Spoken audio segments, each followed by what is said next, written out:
Hey everybody, it's good to be back with you. I know I've been gone the last few weeks. I was actually out of the country visiting family in England, but I'm back now, excited to be here. And we're going to begin a conversation today and going into the next few videos on truth. What is truth and how can we know it?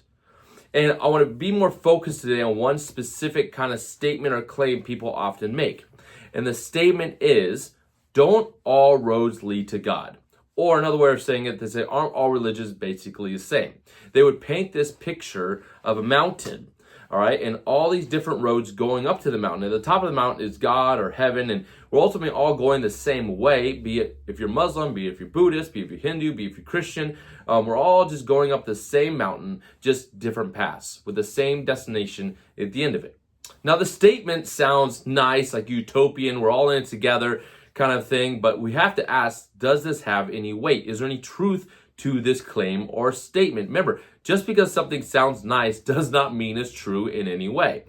And so what people often do is they would look at maybe some similarities, slight similarities between religions or beliefs and say, hey, look at these are similar, therefore they're fundamentally the same, and they're all basically the same. In essence, they say, hey, we're all headed the same way. We just have different ideas of how to do it. We all worship the same God. We're all going in the same direction. We just have different practices or ways we want to do it. And when they conclude with this, then they would say, hey, all truth is equal. All right, what you believe is equal, what I believe is equal. Therefore, there's no truth or no path that's superior to another path. Therefore, keep what you believe private or to yourself. So again, we have to ask, does this claim that we're all headed up the same mountain, just different ways, does it hold any weight? Is there any truth to this actual claim? A simple answer is absolutely not. All right, and I'm going to give you a quick picture today, and then we're going to break it down in the weeks to come. But if you start comparing beliefs or religions, such as Hinduism, Christianity, Islam, whatever it might be, you start comparing them, you're going to see that they aren't fundamentally the same in any way. They're fundamentally different. The fundamental core of it is completely different. Let me give you a quick snapshot of what I mean by that. All right, here's a core belief in God. All right, what do they believe about God? Hinduism believes there's over 330 million gods. All right, so over here you have Hinduism believes there's over 330 million gods. Atheism believes there is no God. There's absolutely no God. Christianity believes there's one triune God, one God. So 330 million, none, one. You see, these are fundamentally different. These are not similar in any way. Okay, what about life after death? Their belief in life after death. Hinduism believes in this understanding of reincarnation, where they say the soul is passed to another body and then to another body and continually, and they're in this cycle of reincarnation. Atheism believes there's nothing. You die, you cease to exist. You no longer exist. Christianity believes you live once, you die, and then you stand in judgment before God, and you either go to heaven or hell. Now, that's a very condensed version of all of these, but I want you to see a picture that these are fundamentally different. What about the idea of the belief of salvation? Hinduism believes the idea of salvation is that they want to break free of this cycle of reincarnation. They want to break free of it and ultimately become part of the universe. Atheism, there's no sense of salvation. When you die, and that's it. Christianity believes salvation is only through the life, death, and resurrection of Jesus, that one puts their trust in him, and in that they're forgiven of their sins. So you see that these are fundamentally different. And as you go throughout and you start looking at also different core beliefs that people have to answer, such as what is evil, what is purpose, what is humanity, which we're going to look in the weeks to come, you're going to see that the chasm between different beliefs gets wider and wider and wider and wider. They're not fundamentally the same in any way. They're fundamentally different. They're not just small differences on like a preference or like, oh, I just have this slight different practice that I like to do. No, they are completely different, and therefore they cannot be all true in any way. 330 million gods, no God, they cannot be true in any way. There has to be one road. They cannot all be equal, and it can't all be true. Okay, so now that we see that they are fundamentally different, all right? These religions are fundamentally different. Therefore, they cannot all be true, all right? All truth claims are not true. Let me give you an example of how you see this. Christianity claims and states that Jesus is God. Islam states that Jesus is not God. These are completely opposite, and they both cannot be true. If someone comes alongside and says, oh, they're both equal, they're both true, that's a false statement. All right, they both cannot be true. The same is the understanding of this mountain and these roads going up. People make a lot of truth claims, but just because they make a truth claim doesn't mean it's actually true. So then we have to ask, what is truth? All right, what is truth? Truth is, as J.P. Moreland stated, truth is what corresponds with reality. All right, meaning how things actually are. Truth has nothing to do with the number of people that you collected to believe something, or you could get a number of people that collect to believe something false. That's where you get some crazy cults.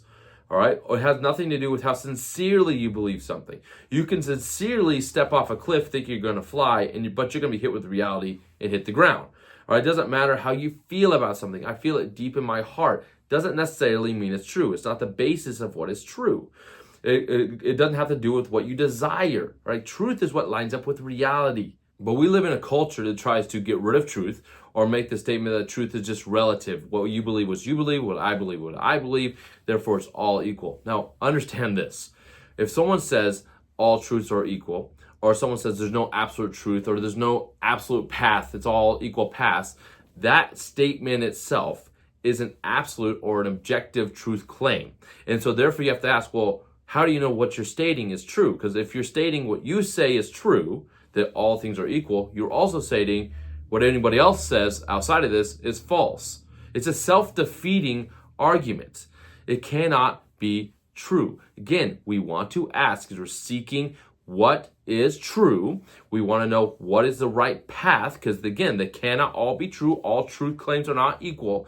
We want to know what's true, meaning we want to know what lines up with reality, and it's not determined by our feelings, our thoughts, or even what a great number of people say. We want to know what lines up with how things actually are, what lines up with reality. So I'm first dealing with this argument or the statement about, oh, don't all roads lead to God. We want to first look at, again, what is truth, meaning what lines up with reality. Not all truth claims are equal. Only one way can be true. One way can be right. So we first got to see what is truth. And the second thing I want to leave you guys with is this. Who or what are you trusting to lead you to what is true? All right. Every single person is trusting someone or something to lead them or tell them what is true. All right. Every single person. So you have to ask, who or what am I trusting? Am I trusting Muhammad? Am I trusting Buddhism? Am I trusting Hinduism? Am I trusting Christianity? Who or what am I trusting? Jesus makes this powerful statement in the Gospels, all right? He states this, I am the truth. I am the truth. He is not stating he's seeking truth. He is not stating he's just teaching truth. He's not stating that he doesn't know the truth. Jesus makes a very line in the sand statement of saying, I am the truth. Meaning, he's saying, I'm the only way.